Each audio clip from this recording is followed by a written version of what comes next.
In the Amazonian jungles, there is a simple rule. If you get lost, you have a maximum of 72 hours before the forest engulfs you forever. In May 2002, two American tourists set out on what was supposed to be a 2-hour walk along a well-trodden trail near a small Brazilian hostel. They took with them a couple of bottles of water and snacks for one day. 6 days later, one of them would be ready to end it all just to stop the nightmare. What happened in the largest tropical forest on Earth would prove that sometimes the most terrifying traps are created not by nature, but by one misunderstood word. The plan cost $6,000 and 4 years of waiting. For 23-year-old David Boyer, an economics student, this was a methodical investment in a dream. A trip to the Amazon with 21-year-old Crystal Ramsey. Boyer didn't fit the image of an adventurer, but his savings, accumulated from his salary as a cashier at a video rental store, were meant to bring to life an idea that had arisen 4 years earlier. In 1998, he met Crystal Ramsey. Unlike Dave, Crystal had a clearly defined and atypical passion for an engineering student. Working with large predators. She was interested not just in wild animals, but specifically in apex predators. Lions, tigers, cougars. This was a field that required not only knowledge but also a special character trait, the ability to maintain composure in the face of obvious danger. They were united by a common interest in wildlife. And it was then that the idea of a trip to the Amazon was formulated, a decision that would become key in their future story. Their romantic relationship ended a year later due to distance. Crystal went to work with lions in South Africa, while Dave stayed in the USA. However, the plan for the joint trip remained, and for Dave it had an additional goal. He saw this journey as an opportunity to restore their relationship through shared overcoming of difficulties. But in this equation, there was a critically important variable that Boyer didn't know about. Ramsey was undergoing treatment for clinical depression and was taking powerful antidepressants. This undisclosed fact introduced an element of risk into their journey that couldn't be accounted for in any plan. On May 24, 2002, after a long journey through Sao Paulo and Manaus, Dave and Crystal reached their final destination, the Amazonia Youth Hostel. It was a simple structure, located in complete isolation on the edge of virgin tropical forest, which was the goal of their trip. They were met by the hostess, Brazilian Nail Maldonado. Communication was complicated by her limited knowledge of English. To explain, she used a sheet of paper on which she schematically drew the hostel's territory. Then she drew a line beyond the scheme, designating the tourist route known as the White Trail. According to her, the trail started behind the kitchen, was marked with white arrows, and formed a loop leading to the river and back. In this short briefing, a key translation inaccuracy arose. To designate the goal of the route, Maldonado used the Portuguese word Igarape, which she translated into English as river. However, Igarape in the local dialect means not a full-flowing river, but a small forest stream or swampy backwater. For Dave and Crystal, the word river formed an image of a large landmark, possibly with signs of civilization, a dock, or a settlement. On the morning of May 28th, they gathered gear for a short walk. In their backpack were light snacks, 3 liters of water, mosquito repellents, a Swiss knife, and a small compass on Dave's watch bracelet. This was a standard set for a hike from which they planned to return by lunch. Leaving the hostel on a sunny morning, they were in high spirits. The dream they had been pursuing for 4 years was beginning to come true. They left behind the relative safety of the hostel and entered a forest ecosystem covering 7 million square kilometers. An environment where visibility is limited to a few meters, and any landmark could turn out to be false. At 10 a.m. on May 28th, Dave Boyer and Crystal Ramsey set out on the route. The trail, known as the White Trail, was wide, clearly visible, and, as they were told, marked with white chalk arrows on tree trunks. For the first 2 hours, the system worked flawlessly. They moved deeper into the forest, stopping for photos. For them, this was the culmination of a dream they had nurtured for 4 years, and nothing foreshadowed a deviation from the plan. The critical mistake was made around noon. Their attention was drawn to the sound of a bird singing, coming, by their estimate, from no more than 30 meters off the trail. Immediately after that, they heard the noise of falling water. In Dave and Crystal's minds, this sound immediately connected to the information received at the hostel. The trail was supposed to lead them to the river. They assumed that the waterfall was part of this river system, and by finding it, they could get back on the main route. The decision to leave the trail at that moment seemed logical and safe to them. They stepped off the trodden ground into the undergrowth. Progress immediately slowed. They had to push aside vines and step over fallen trees. After about half an hour, without reaching the source of the noise, they decided to turn back. It was at this moment that they discovered there was no trail. In none of the directions could they see white chalk marks or even a hint of a clearing. In the conditions of the Amazonian forest, where dense vegetation limits visibility to 3 to 5 meters, the human eye loses the ability to find landmarks. Every direction looked identical to the previous one. Dave turned to the only navigation device they had, a miniature compass on his watch bracelet. It showed north, but in the forest, where the terrain and vegetation do not allow straight-line movement and force constant deviations to bypass obstacles, the compass readings lost practical meaning. They didn't know at what point they had left the route, and now they couldn't plot a vector for return. Around 2 p.m., after nearly 4 hours of wandering, they came to an obstacle, a swampy floodplain about 50 meters wide. The surface of the stagnant water was covered with a dense layer of green duckweed, from which protruded blackened tree trunks from the moisture. For Dave, this discovery became confirmation of his theory. In his mind, this swampy backwater perfectly matched the broken English description of the river and Igarape given by the hostile hostess. It was a powerful psychological anchor. They weren't just wandering. They had found a landmark. The confidence that they were back on the right path was so strong that they crossed the floodplain without hesitation, wading knee-deep in warm, murky water. On the opposite bank, there was indeed a trail, but its characteristics were strikingly different from the white trail. It was a narrow, barely noticeable path, no more than half a meter wide, obviously made by animals. It forced them to walk single file, constantly bending under overhanging branches. The key fact they ignored at that moment was the complete absence of white chalk marks.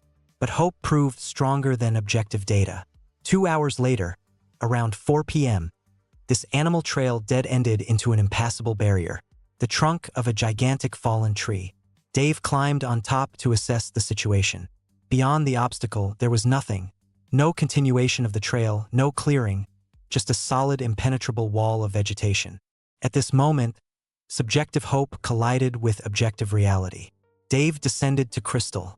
The analysis of the situation no longer left room for optimism. They were in an unknown point of tropical forest covering about 7 million square kilometers without a map, navigation tools, or communication. Their 2-hour walk had officially transitioned into a survival struggle. With the onset of dusk, there was a rapid change in the acoustic environment. The sounds of daytime birds and insects were replaced by the repertoire of nocturnal species, creating a dense, unfamiliar soundscape. Physical conditions also worsened. At a temperature holding around 30 degrees Celsius, humidity reached 90%. In such an environment, sweat evaporation from the skin almost ceases, leading to the risk of overheating even without physical exertion. Dave's initial plan was to maintain morale. They settled for the night under the roots of a large tree, intending to stay awake and talk until dawn. Their only protective resource, mosquito repellent, provided effectiveness for the first few hours. However, after it evaporated, a systematic attack by insects began on any unprotected area of skin. Added to this was another factor: absolute darkness. In the lower tier of the tropical forest after sunset and in moonless light, visibility drops to 0. This is an objective state where the human eye cannot distinguish even the outlines of one's own hand extended in front of the face. Complete visual deprivation, multiplied by constant physical irritants and an alien sound environment, became the first serious test for their psyche. Their plan to spend the night talking failed. All strength went into fighting external conditions. On May 29th, the second day, the main problem became dehydration. By noon, their supply of bottled water was completely exhausted. This forced them to take a calculated risk: drink from forest streams. They tried to filter the murky water with a chalky taste through a piece of cloth, but such a measure could only remove visible dirt, leaving them defenseless against the main danger: microbes and parasites that inhabit the water in this region and can cause severe illness. Simultaneously, their meager food supplies were running out. Under conditions of increasing physical and psychological pressure, Dave decided to apply a systematic approach. He initiated a search method known as expanding squares. Using the compass, he set a direction in which they moved for a certain time. First 5 minutes, then on the next square loop 10, then 15. The theoretical goal of this method is systematic combing of the terrain to increase the probability of intersecting a trail or other linear landmark. However, this methodical but non-intuitive strategy became a point of psychological fracture. For Crystal, whose condition was deteriorating, the idea of walking in circles in the forest seemed absurd and counterproductive. She insisted on the need to choose one direction and stick to it. This was the first recorded clash of their approaches to survival. Dave's logical but energy-consuming method versus Crystal's instinctive but risky impulse. By the evening of the second day, it became obvious that Dave's tactic had not yielded results. Each completed square only returned them to exactly the same landscape, reinforcing the most demoralizing of all possible sensations, the assumption of infinity and absolute uniformity of the surrounding space. On May 30th, the third day, there was a change in tactics. Analysis of the previous 48 hours showed that square searches in dense forest conditions were ineffective and led to excessive energy expenditure. A new, more straightforward strategy was adopted. Move strictly southeast by compass. To distribute physical and cognitive load, they introduced a rotation system. Every 2 hours, the leader changed. The leader was responsible for navigation and route plotting, while the follower could conserve mental resources by simply following. The hydration problem was solved with improvised means. Forest streams served as the water source, and Crystal's bra fabric was used as a filter. This method allowed removal only of large suspensions from the murky water with a chalky taste but did not protect against microorganisms.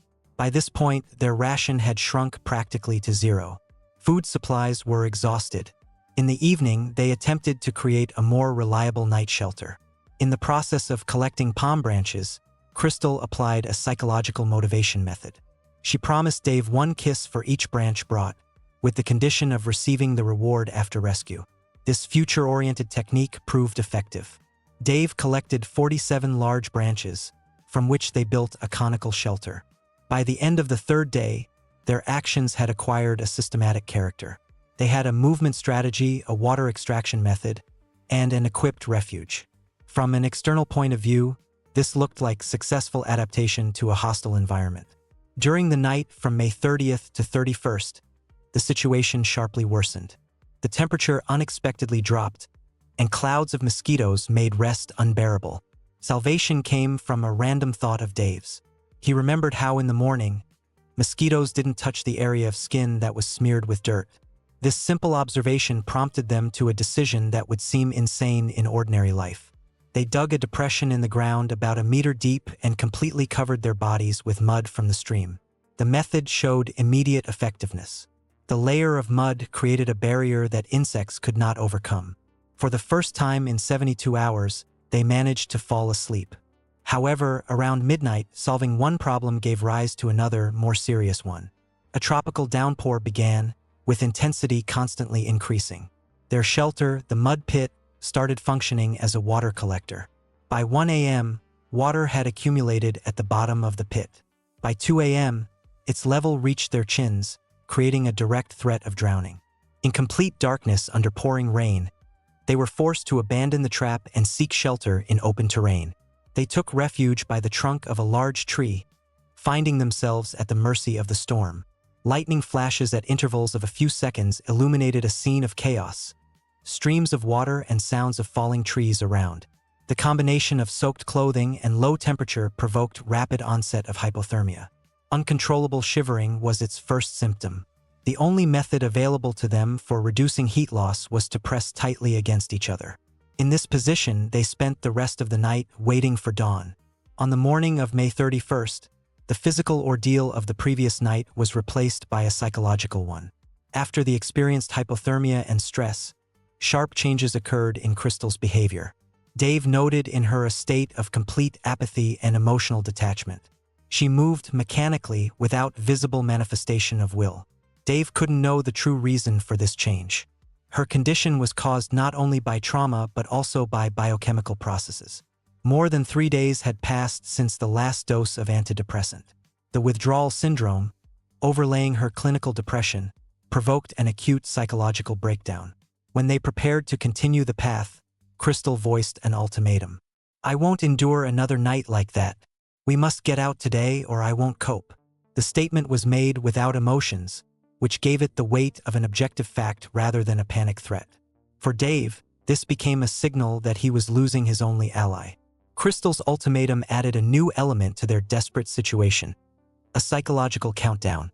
Now Dave was fighting not only the jungle but also his partner's fading will. Under this pressure, on June 1st, they continued their path. Suddenly, the forest parted before them, and they emerged onto a sandy clearing. After 4 days spent in a confined green world where everything they saw was a solid wall of leaves a few meters from their faces, this break in the vegetation had a powerful impact on them. The ability to see the sky, feel the sun, and breathe dry air temporarily relieved the oppressive sense of confinement. However, this hope was deceptive. On the trees around the clearing, they noticed harpy eagles, predators that are bioindicators. These birds nest only in the deepest areas of the forest untouched by humans, which served as objective confirmation of their complete isolation. By evening, Dave's psychological state also began to falter. He caught a fly and, sitting on the sand, sequentially tore off its legs and wings. In survival psychology, such behavior is interpreted as displacement. Faced with an uncontrollable threat, a person projects their powerlessness onto an object they can control. This was a symptom of deep internal fracture and acceptance of the probable outcome. By the end of the 5th day, Dave and Crystal's condition reached the point of physiological and psychological exhaustion. Further resistance seemed pointless. In this situation, Dave formulated a final strategy.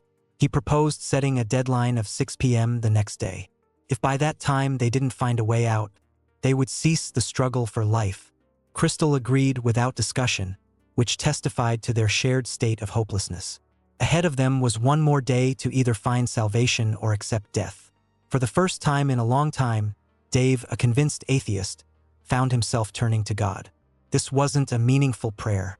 Rather, it was a kind of psychological bargaining, a desperate appeal characteristic of situations with complete loss of control. He promised to believe if he received a sign and they survived. However, the key decision of this morning was different. Dave voiced an idea that shifted their focus from survival to preserving human dignity.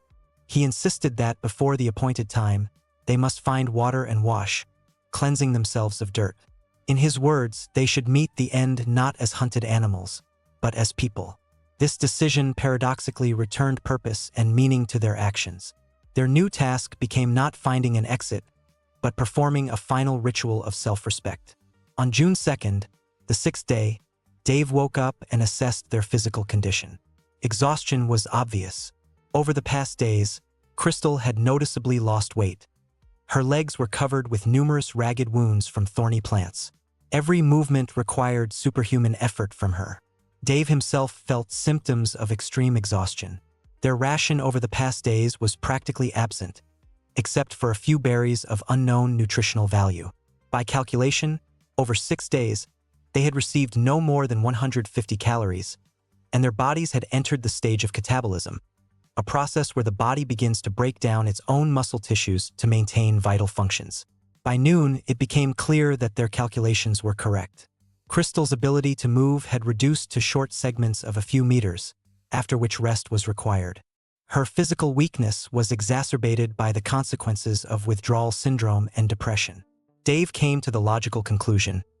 By evening, their energy reserves would be completely depleted, and the next day they physically wouldn't be able to continue the path. At 2 p.m., they heard an encouraging sound. It was the noise of water, but in its volume and multilayered nature, it differed from the familiar gurgling of streams. Dave perceived this as an opportunity to carry out their morning decision. He told Crystal that they could finally wash before death. Clinging to roots and branches, they began a slow descent down the slope toward the sound. The landscape that opened before them below was not a stream, but a seasonally flooded forest. Igarape, it was another world, a vast open space of water from which trees grew like columns. Dave entered the water first. After several days of sticky heat, the coolness of the water provided immediate physiological relief. He felt the heat subside, and buoyancy removed the load from his injured legs. Crystal followed him. Their tactics changed again. Now they swam, clinging to trunks and roots. Around 4 p.m., A steady hum of an engine reached their ears. Low over the trees passed a small airplane. Through the dense green canopy they were, of course, not visible, but for Dave the logic was simple and immediate. A private plane in this wilderness could mean only one thing. His parents had organized a search. The thought that their desperate efforts had extended across thousands of kilometers to this point on the map became a powerful psychological anchor for him. And hope, almost extinguished, ignited anew. By 6 p.m., at the moment their deadline expired, the flooded forest transitioned into the channel of a wide river about 80 meters across. And then Crystal, whose gaze was almost indifferent, suddenly froze. She pointed to the bend in the river. "Is that real? Do you see people?" Dave squinted. 2 dark spots were slowly moving on the water. They were canoes. Their voices, weakened by hunger, broke, but desperation gave them strength. The canoeists responded and began paddling faster. Ade Nilsson Elson, a local hunter, was returning from fishing with his cousin Gita. In the morning, he had heard a radio message from the hostel hostess. "If you find 2 lost Americans, treat them like your own family." When a low-flying search plane passed at noon, Ade Nilsson realized the Americans were somewhere nearby. He decided to change his route and paddle in the direction where he heard the engine sound. The canoes approached slowly. The river was wide, but every second seemed like an eternity. Dave and Crystal swam toward them, using their last strength. When the canoes drew level with them, Ade Nilsson extended his hand. Dave, grasping it, felt the first warm and strong touch of another person in 6 days. They, exhausted, were hauled into the boat. Already on board, unable to utter a word, their bodies began to shake uncontrollably, a reaction to the experienced stress and exhaustion. When the sun touched the horizon, their 6-day deadline expired, but now they were safe. The residents of the village Alto Alegre greeted them like family. Despite their own poverty, they gave everything they could: clean clothes, hot food, medicine for treating wounds. Dave and Crystal were placed in the school, which temporarily became a hospital. Local women took turns on duty beside them, giving them warm tea with sugar and soup. 2 days later, they were taken to the hospital in the city of Manaus. The doctors were amazed at their relatively good condition. Yes, they had lost a lot of weight. Yes, their bodies were covered with hundreds of bites and wounds from thorns, but there were no serious tropical diseases. Frostbite was absent. Dave called his parents from the hospital and for the first time in his life told them, "I love you." They remained in Brazil until mid-July. Dave insisted on returning to the village of Alto Alegre with gifts for those who saved them. They brought clothes, medicines, toys for the children. The village held a real celebration in their honor with music and dancing. But the most serious changes awaited them at home. Dave radically revised his life priorities. He left economics and became a natural sciences teacher in middle school. He built a house using solar and geothermal energy. He organized fundraising for jaguar protection in Bolivia, inspired by Crystal's work with big cats. But there was one obsessive idea in his life. Dave was convinced that their joint survival in the jungle was fate, a sign that they should be together. For the next 10 years, he hoped for a reunion with Crystal, and this prevented him from building relationships with other women. Only in 2012, 10 years after the Amazon, did he accept the fact that their paths had diverged forever. Crystal moved to Southern California and became a volunteer for a wildlife protection organization in Bolivia. She continued working with big cats, but the jungle left a deep mark on her psyche. Depression intensified, requiring prolonged treatment. Their story became a warning for thousands of tourists.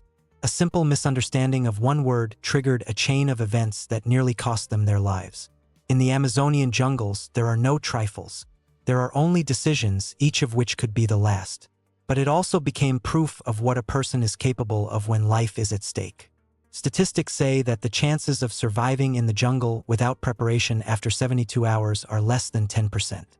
Dave and Crystal lasted 144 hours and stayed alive. They were saved by mutual support, rational decisions in critical moments, and luck. But the main thing was the kindness of strangers who heard the call for help and did not pass by. The story of Dave and Crystal makes one think about the thin line between dream and recklessness. Can their behavior be called irresponsible? 2 young Americans went into the jungle without a map, food supplies, or appropriate gear. On the other hand, They trusted the local hostel hostess who assured them of the route's safety, where the boundary lies between reasonable caution and paranoid fear of travel. And can one judge people who, in a state of extreme exhaustion and despair, choose a controlled departure from life instead of slow agony? Or does this decision show that the human spirit is capable of preserving dignity even in the face of death? Their rescue happened thanks to the simple human kindness of Ade Nilsen Elson, who heard the radio message and decided to help strangers.